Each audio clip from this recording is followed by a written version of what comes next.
በስመ አብ ወወልድ ወመንፈስ ቅዱስ አሃዱ አምላክ አሜን።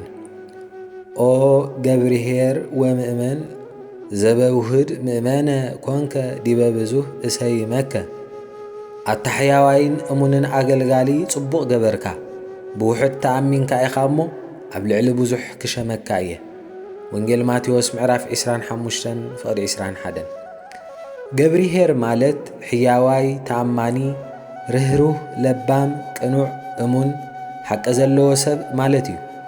መኽሊት ማለት ድማ ብቐደም እዋን ናይ ክብደት መለኪዑ ዝነበረ ንጉስ ሰሎሞን ብግብሪ ካብ ህዝቢ ዝኣከቦ ወርቂ ብመክሊት እናለክዐ ወይ ድማ እናመዘነ ይቕምጦ ከም ዝነበረ ቀዳማይ መጽሓፈ ነገሥት ምዕራፍ 10 ፍቕዲ 14 ምናንን ምክሊትን ብመጀመርያ ናይ ክብደት መለክዕ እዮም ዝነበሩ። ግዜን ዓመታትን ክቕጸሩ እንከለዉ ናብ ዕዳጋ ንብረት መግዝኢ መለወጢ መሸመቲ ኮይኖም የገልግሉ ነበሩ። ናይ ምናን ብብር 100 ዲናር ይሽረፍ፣ ናይ ምኽሊት ድማ ብብር 6,000 ዲናር ይሽረፍ ነበረ ማለት እዩ። ብምስላ መንግሥተ ሰማያት ከም ትኽገይሽ ዝደለየ ሰብ ንሰለስተ ሰባት ገንዘቡ ዝሃቦም ወይ ድማ ዝዓደሎም ትምሰል። ቀዳማይ ነቲ ሓደ ሰብ 5 መኽሊት፣ ካልኣይ ነቲ ካልኣይ ሰብ 2 መኽሊት፣ ሳልሳይ ነቲ ሳልሳይ ሰብ 1 መኽሊት ዝሃቦም ሰብ ይብለና። እቲ ገንዘብ ገንዘብ ወሃባይ ባዕሉ ጐይታናን ኣምላኽናን መድሓኒናን ኢየሱስ ክርስቶስ መድሕኒ ዓለም እዩ። ኢየሱስ ክርስቶስ ንተኸተልቱን ዝተፈለየ ውህብቶ ወይ ከዓ ታለንት ማለት ናይ ከፍቲ ውህብቶ ወይ ድማ ጥሪት ወይ ከዓ ናይ ገንዘብ ውህብቶ እዩ ዝነበረ። ሓደ ታለንት ካብ $1,000 ዝበለጸ ዋጋ ኣለዎ ማለት እዩ። እዚ ውህብቶ ስጋዊ ኾነ መንፈሳዊ ናይ ተፈጥሮ ክእለታትን ናይ መንፈስ ቅዱስ ውህብቶ እዮም። ብርሃነ ዓለም ቅዱስ ጳውሎስ ንሰብ ቀሮንጦስ ከምዚ ኢሉ መሃሮም፣ እምበኣርከስ ዝተፈላለየ ውህብቶ ኣሎ፣ መንፈስ ቅዱስ ግና ሓደ ንሱ እዩ። ዝተፈላለየ ኣገልግሎት ኣሎ፣ ጐይታናን ኣምላኽናን መድሓኒናን ኢየሱስ ክርስቶስ ግና ሓደ ንሱ እዩ። ዝተፈላለየ ተግባር ወይ ድማ ስራሕ ኣሎ፣ እቲ ኣብ ኩላትና ኩሉ ሓደ ዝገብር እግዚኣብሔር ግና ሓደ ንሱ እዩ። ግና ኸምግላጽ ናይ መንፈስ ቅዱስ ጥቕሚ ብዙሓት እዮም። ንነፍሲ ወከፍ ሰብ ጸጋ ይወሃቦ እዩ። ንሓደ ብመንፈስ ቃል ጥበብ ይወሃቦ፣ ነቲ ሓደ ኸዓ በቲ መንፈስ እቲ ቃል ፍልጠት ይወሃቦ። ንሓደ በቲ ሓደ መንፈስ እምነት ይወሃቦ፣ ንሓደ ድማ በቲ መንፈስ እቲ ናይ ምፍዋስ ውህብቶ ይወሃቦ። ንሓደ ተኣምራት ምግባር፣ ነቲ ሓደ ድማ ትንቢት ምዝራብ፣ ነቲ ሓደ እውን መናፍስት ምልላይ፣ ነቲ ሓደ ኸዓ ብዝተፈላለየ ቋንቋታትን ምዝራብ፣ ነቲ ሓደ ድማ ቋንቋታት ናይ ምትርጓም ውህብቶ ይወሃቦ። ነዚ ኩሉ ኸዓ ንሱ እቲ ሓደ መንፈስ ቅዱስ ከም ዝፈቐዶ ንነፍሲ ወከፍ ዝተፈላለየ ውህብቶ ይዕደሎ እዩ። ቀዳማይ ቆሮንጦስ ምዕራፍ 12 ካብ ፍቕዲ 4 ክሳብ 11። ንሕና ዘለና ነገር ኩሉ ካብ እግዚኣብሔር ዝተዋህበና ስለ ዝኾንና ናይ ባዕልና ዝኾነ ነገር የብልናን ኢና። ናተዩ ኢልና እንኸርዐሉ ነገር የለን። ናይ ባዕልና ኢልና እንኸርዐሉ ነገር እንተሃለወ ሓጢኣት ምስራሕ ጥራይ እዩ። እቲ ሕያዋይን እሙንን አገልጋሊ ጽቡቕ ገበርካ። ነቲ ሓደ ሰብ 5 መኽሊት ዝተዋሃበ ብውሕድ ተኣሚንካ ኢኻ እሞ ኣብ ልዕሊ ብዙሕ ክሸመካ እየ፣ ናብ ሓጐስ ጐይታ ኸኣቶ በሎ። እቲ 5 መኽሊት ዝተቐበለ ሰብ ሽዑ ኸይዱ ነገደሉ፣ ካልእ 5 መኽሊት ድማ ኣትረፈ። እንሆ ወፂኤ ወሪደ ነጊደ 5 መኽሊት ኣትሪፈ ኣለኹ፣ 10 መኽሊት ገይረን ኣለኹ በሎ። በዓል 5 መኽሊት ዝተባህለ ፍጹም ትምህርቲ ተማሂሩ መኺሩ ዘኪሩ ወፂኡ ወሪዱ ርእሱ ኽኢሉ ዝመጸ ሰብ እዩ። ከም ቅዱሳን ሐዋርያት ቅዱስ ጴጥሮስን ንቀሌሜንጦስ፣ ቅዱስ ጳውሎስ ንጢሞቴዎስ መኺሮም ዘኪሮም ኣስተምሂሮም ከም ዘውፅኡ ዘብጽሑን ስለ ዝመሃሩ እዮም። በዓል 5 መኽሊት ዝተባህለ ፍጹም ትምህርቲ ዝተማሃረ ሰብ መጺኡ ወሪዱ ላዕላይ ታሕታይ ኢሉ ደኺሙ መኺሩ ኣስተምሂሩ ከም በዓሉ ገይሩ ሃኒጹ ዘውፀአ ሰብ እዩ። መድሕኒ ዓለም ኢየሱስ ክርስቶስ ከም ክእለቶም መሰረት ዝተፈላለዩ ሰባት ዓብዪ ውህብቶ ይህቦም፣ ንኻልኦት ሰባት ድማ ንእሽተይ ውህብቶ ይህቦም። ዝኾነ ዓይነት ውህብቶ ይወሃበና ክንጥቀመሉ ኢና ዘለና እምበር ኮፍ ክነብሎ ጽቡቕ ኣይኮነን። መሬት ተተዋሂብና በርቲዕና ሓሪስና ሰሪሕና እኽሊ ዘሪእና ክነፍርየሉ ይግባእ። ናይ ትምህርቲ ዕድል ውህብቶ ተተዋሂብና ንቕሕና ክነጽንዕን ክነንብብን ዝያዳ የልየና። ናይ ምምሃር ምስትምሃር ውህብቶ ተተዋሃበና ብዝግባእ ክንመሃርን ክንግስጽን ክንመክርን ሓላፍነትና ክንዋፅኣን ናይ ግድን እዩ። ናይ ምምራሕ ውህብቶ ተተዋሃበና ብትሕትና ብጥበብ ብትዕግስቲ ብምስትውዓል ንኹሉ ሰብ ብሓደ ዓይኒ ምርኣይ የድሊ እዩ። ናይ ሃፍቲ ውህብቶ ተተዋሃበና ቅድሚ ኩሉ ንእግዚአብሔር ክነገልግለሉ ክንጸቕቀሉ ክንባርከሉ ይግብአና እዩ። መድኃኔ ዓለም ኢየሱስ ክርስቶስ ንሕድሕዱ ሰብ ዝተዋሃቦ መኽሊት መሊሱ ክህቦ ኣይሕልውን እዩ። ገሊኣቶም ከዓ ከምቲ ኣብ ጽቡቕ ምድሪ ዝተዘርአ እዮም። ነቲ ቃል ይሰምዕዎ ይቕበልዎ። ገሊኣቶም 30 ገሊኣቶም 60 ገሊኦም እውን 100 ፍረ ይፈሪ ማለት እዩ። ወንጌል ማርቆስ ምዕራፍ 4 ፍቕዲ 20 ኣታሕያዋይን እሙንን ኣገልጋሊ ጽቡቕ ገበርካ። ነቲ ካልኣይ ሰብ 2 መኽሊት ዝተዋሃበ እቲ 2 መኽሊት ዝተቐበለ ድማ ቀሪቡ ጎይታይ 2 መኽሊት ሂብካኒ ነርካ ንሆ ኸዓ 2 ካልኦት መኽሊት ኣብ ልዕልየን ኣትሪፈ ኣለኹ በለ። ጎይትኡ ኸዓ ኣታሕያዋይን እሙንን ኣገልጋሊ ጽቡቕ ገበርካ ብውሑድ ተኣሚንካ ኢኻ እሞ ኣብ ልዕሊ ብዙሕ ህዝቢ ክሸመካ እየ ናብ ሓጎስ ጎይታ ኸኣቶ በሎ። ብዝተዋሃብዎ ብዝግባእ ዝተጠቀሙሉ ኣገልገልቲ ተሸይሞም ተሸሊሞም ተመስጊኖም እዮም። ምኽንያቱ ብምድሪ እናሃለዉ ብንእሽተይ ነገር እሙናት ኮይኖም ብምርካቦም መድሕኒ ዓለም ኢየሱስ ክርስቶስ ብሰማይ ብዙሕ ነገር ሓለፍቲ ገይርዎም እዩ። ተኣማንን ጥበብ ዝተመልአ ኣገልጋልን ካህን ናይ ቤተ ክርስቲያን ውሽጢ ዘሎ ሓላፍነት ዝተዋሃቦ ሰብ ዝኾነ ደቂ መዝሙር ብዝግባእ ሓላፍነቱ ክዋፃእ ናይ ግድን እዩ።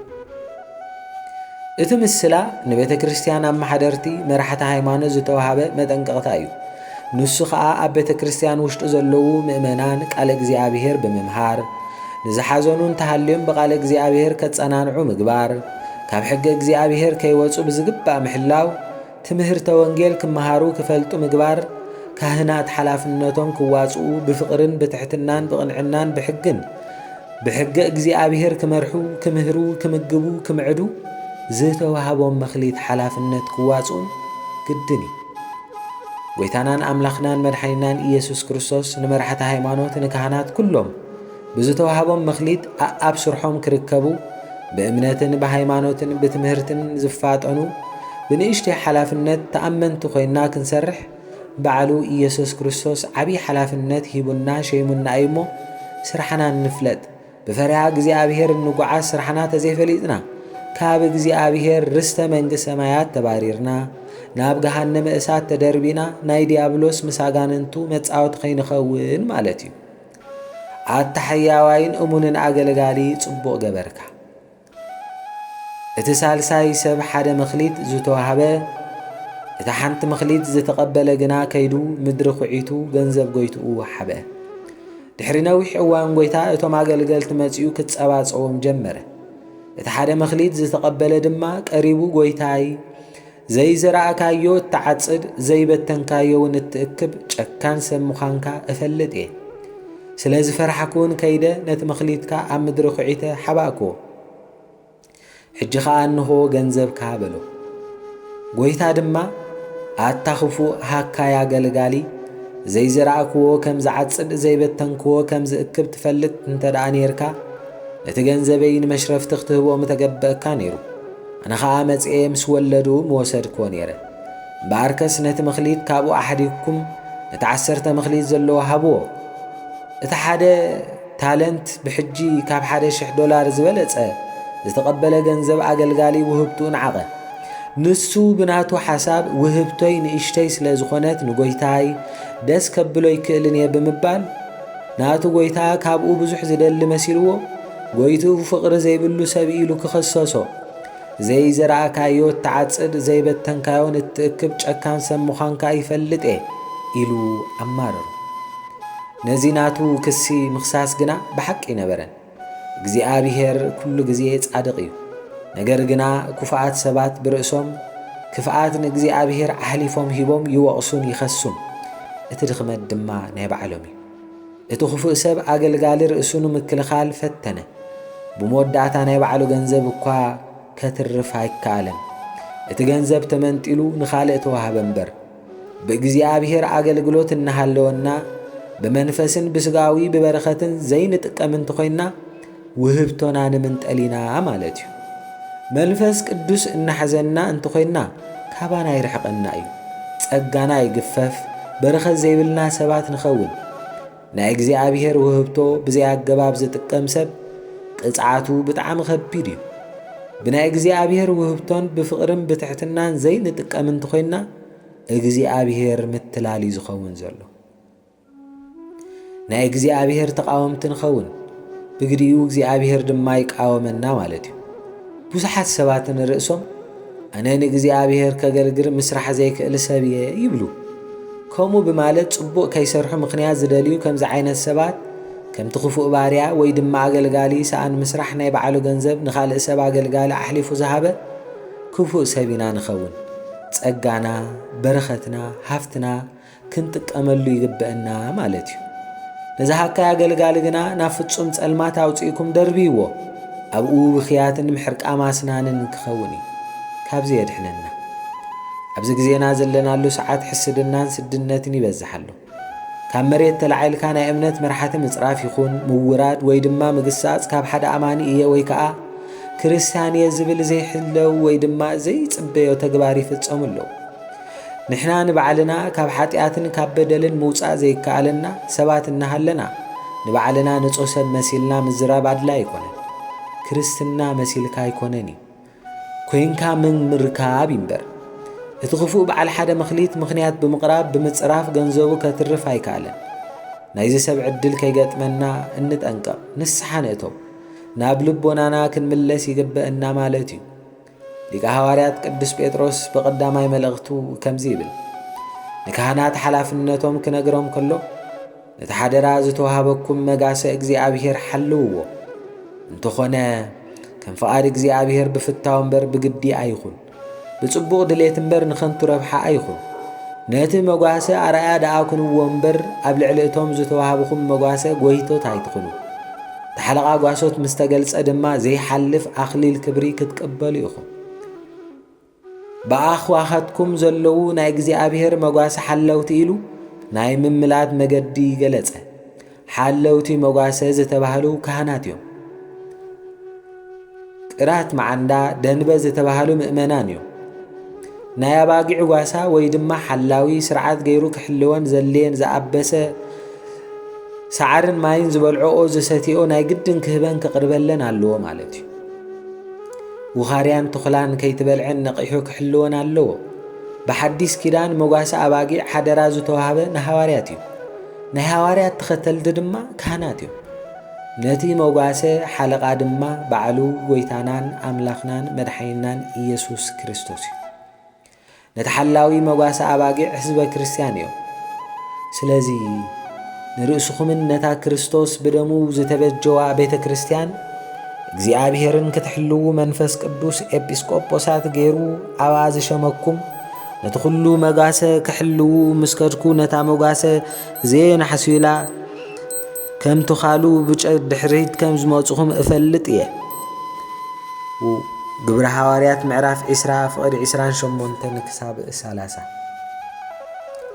ናይ ኣባጊዕ መጓሰ ኣተሓላለዋ ስርዓት ኣለዎ እዩ እተን ኣባጊዕ ከይጠምያ ሰዓርብ ዘለዎ ወሲዱ ከብልዐን ምግባር ሓላፍነት ኣለዎ እቲ ጓሳ ማለት እዩ እተን ኣባጊዕ ማይ ከይጸምአን ናብ ማይ ዘለዎ ንጹህን ጽሩይን ማይ ዝኾነ ወሲዱ ከስተየን ኣለዎ እዩ ውኻርያን ብተኽላን ከይብልዓ ነቂሑ ክጓሲ ከም ዘድሊ ኩሉ ብመጓሰ ዝተመሰሉ ምእመናን እዮም ብሓጢኣት ከይወድቁ ንደዌ ሥጋ ንደዌ ነፍስ ንሕማም ንስደት ንመቕዘፍቲ ከይጋለጹ ኣበርቲዕካ ምምሃር ናብ መናፍቓን ኣረማውያን ከይወስድዎም ኣበርቲዕካ ምምሃር ካብ ሓጢኣት ምስራሕ ኩሉ ምሕላው ብንስሓ ሓጺብካ ናብ ሥጋ ወደሙ ክበጽሑ ምግባር ናይ ካህናት መጓሰ ቀንዲ ስራሕ እዩ ጎይታናን ኣምላኽናን መድሓይናን ኢየሱስ ክርስቶስ ንቅዱስ ጴጥሮስ ንሓላዊ ሓደራ ክህቦን ከሎ ኣባጊዐይ ሓሉ መሓስአይ መግብ ኣባጊዐይ ያብልዕ ኢሉ ደጊሙ ደጋጊሙ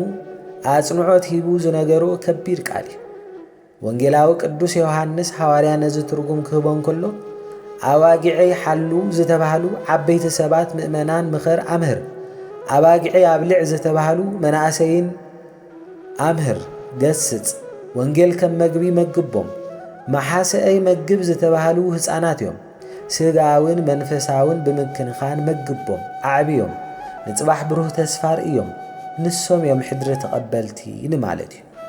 ቅዱስ ዮሐንስ በሰለስተ መደብ ገይሩ ምሂሩና እዩ። ስለ ዝኾነ ካህናት ኩሉ ሻዕ መንፈሳዊ ፍልስፍና ክሰንቁ ናይ ግድን እዩ። ምኽንያቱ ብእግዚአብሔር ዝተዋህቦም ጸጋ ብሰማይን ብምድርን ዘሎ መንገዲ መራኸብቲ ዶኳትር እዮም። ናይ ካህናት ስብእናን ስነ ልቦናን ዝሰፍሐ ንኹሉ ሕብረተሰብ ዝሓቁፍን ህዝብን ኣህዛብን ሓደ ገይሩ ዝምህር ዝመርሕ ማሕበራዊ ስነ ልቦናዊ ነገር ብምህናፅ ናይ ህዝቢ ህይወትን ጥዕናን ብመንፈሳውን ብስጋውን ዝተሃነጹ ምእመናን ምፍራይ ናይ ካህናት ሓላፍነት እዩ። ካህናት ሰለስተ ነገራት ሒዞም ክጓዓዙ ናይ ግድነት እዩ። ወጣንያን፣ ማእከላውያን፣ ፍጹማን። ነዞም ሰለስተ ወገናት ከከም ዓቕሞም ብትምህርቲ ምምጋብ ምእመናን ድማ ሓላፍነት ኣለና ማለት እዩ። ናይ ካህናት ትምህርትን እምነትን፣ ናይ መምህራን ትምህርቶምን ፍልጠቶምን፣ ናይ ቤተሰብ ምኽርን ፍቕርን ምስማዕ ሰሚዕና ድማ ብፈርሃ እግዚኣብሔር ክንጓዓዝ ይግበአና ማለት እዩ። ኣታሕያዋይን እሙንን ኣገልጋሊ ጽቡቕ ገበርካ። ሓደ ኣቦ ኣባ መልክዓ ክርስቶስ ዝተባሃሉ ሊቅ ምሂሩ ነበሩ። እቲ ሊቅነቶም ሒዞም ኣብ በዓቲ ንብዙሕ ዓመታት ብብሕትውና ተቐሚጦም ፍጹም ትምህርቲ ተዘይመሃሩ ነበሩ። ብዕለተ ሞቶም መልአከ እግዚኣብሔር መጺኡ ኰረዮም ገሰጾም ድማ እቲ ምስኦም ዝነበረ ቃል እግዚኣብሔር ከም ኣካል ዘለዎ ሰብ ካብኦም ወፂኡ እናነጠረ ክኸይድ ከሎ ተረኣየ ይበሃል። በዓል 5 መኽሊት ዝተባሃለ ሙሴ ሊቀ ነቢያት እዩ። 5 መጽሓፈ ኦሪት ጽሒፉ ንትውልድ ኣመሓላሊፉ እዩ። በዓል 2 መኽሊት ዝተባሃለ ቅዱስ ጴጥሮስ እዩ። ካብቲ በዓል 2 መኽሊት ዝተባሃለ ግና ቅዱስ ጴጥሮስ ብቅዱስንኡ ብንጽንኡ ይበልጽ እዩ። በዓል 1 መኽሊት ዝተባሃለ ይሁዳ እዩ። ካብ ናይ ዘለዓለማዊ ሕይወት ርስተ መንግሥተ ሰማያት ናይ ጊዜያዊን ምድራውን ገንዘብ ዝፈተወ ሰብ እዩ። ካልእ በዓል 5 መኽሊት ዝተባሃለ ሊቀ ጳጳስ ፓትርያርክ እዩ። ብኣንብሮተ እድ ጳጳሳት ይሸውን። በዓል 2 መኽሊት ዝተባሃለ ቀሲስ ወይ ድማ ካህን ቀሺ እዩ። ስለ ዘጥምቕን ዘቑርብን ዝኣስርን ዝፈትሕን ስለ ዝኾነ እዩ። በዓል 1 መኽሊት ዝተባሃለ ዲያቆን እዩ። ዲያቆን መልእኽቲ ተለኣኸ እምበር ምእሳርን ምፍታሕን ኣይክእልን እዩ። ካልእ በዓል 5 መኽሊት ዝተባሃሉ ኣሚን፣ ፍስሓ፣ ምሕረት፣ ትዕግስቲ፣ ይቕሬታ፣ ተስፋ እየን። በዓል 2 መኽሊት ዝተባሃሉ ኣሚን፣ ፍስሓ እየን። በዓል 1 መኽሊት ዝተባሃሉ ድማ ኣሚን ወይ ድማ እምነት እዩ። ካልእ በዓል 5 መኽሊት ዝተባሃሉ ጥምቀት፣ ተኣምኖ ኃጢአት፣ ከዊነ ሰማዕት፣ ተባህትዎ ምንኩስና እዮም። በዓል 2 መኽሊት ዝተባሃሉ ጥምቀት፣ ተኣምኖ ኃጢአት እዮም። በዓል 1 መኽሊት ዝተባሃለ ድማ ጥምቀት እዩ። አንድም ካልእ በዓል 5 መኽሊት ዝተባሃለ ፍጹም በዓል ሃፍቲ እዩ። በዓል 2 መኽሊት ዝተባሃለ ማእከላይ በዓል ሃፍቲ እዩ። በዓል 1 መኽሊት ዝተባሃለ ድማ ፍጹም ድኻ እዩ። ንሰብ ቅንዕቲ እትመስሎ መንገዲ ኣላ መውዳእታ ግና መንገዲ ሞት እዩ ይብለና ምሳሌ 14:12። ኣብዚ ዘለናይ ዓለም ዘይሓልፍ መሲልዎ ሰብ ንኹሉ ንዘለዓለም ከም ዘይነብር ረሲዑ ዚጥ ይብል ኣሎ። ኣዳም ኩላ ሞት ምስ መፀ ኣበይ ከኣቱ እዩ? ንስሓ እተው ኣይኣትውን። ቁረብ ስገድ ቀናቕ ቆልዓ እየ ጸሊ ለምን ሕልናይ ብትን እናበለኒ ክጽሊ ክልምን ኣይከኣልኩን።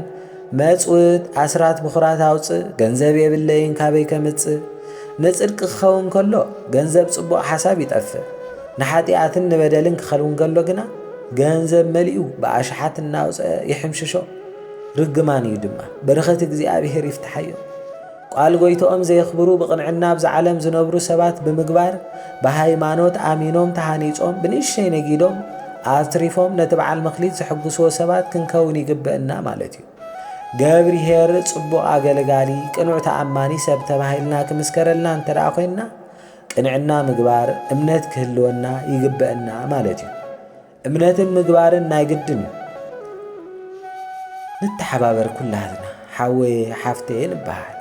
ይህን ምሂን ወለድና ዘጽንሑልና ቋንቋ እዩ። እቲ ቋንቋ ጽኒዕና ዝንሓዝ ናይ ዘለዓለም መንግሥቱ ይዓድለና ልቡና ይሃበና። እግዚአብሔር ኣምላኽ ኣታእሙን ኣገልጋሊ ኢሉ ይጸውዐና። እግዚአብሔር ኣምላኽ ከምዚ እናበለ የመጉሰና። ኦ ገብርሄር ወምእመን ዘበውህድ ምእመነ ኮንከ ዲበ ብዙ እሰይመከ ኣታሕያዋይን እሙንን ኣገለጋሊ ጽቡቕ ገበርካ ብውሕድ ተኣሚንካ ኢኻ እሞ ኣብ ልዕሊ ብዙሕ ክሸመካ እየ። ወንጌል ማቴዎስ ምዕራፍ 25 ፍቕዲ 21 ስብሃት ለእግዚአብሔር ወለወላዲቱ ድንግል ወለመስቀሉ ክቡር አሜን።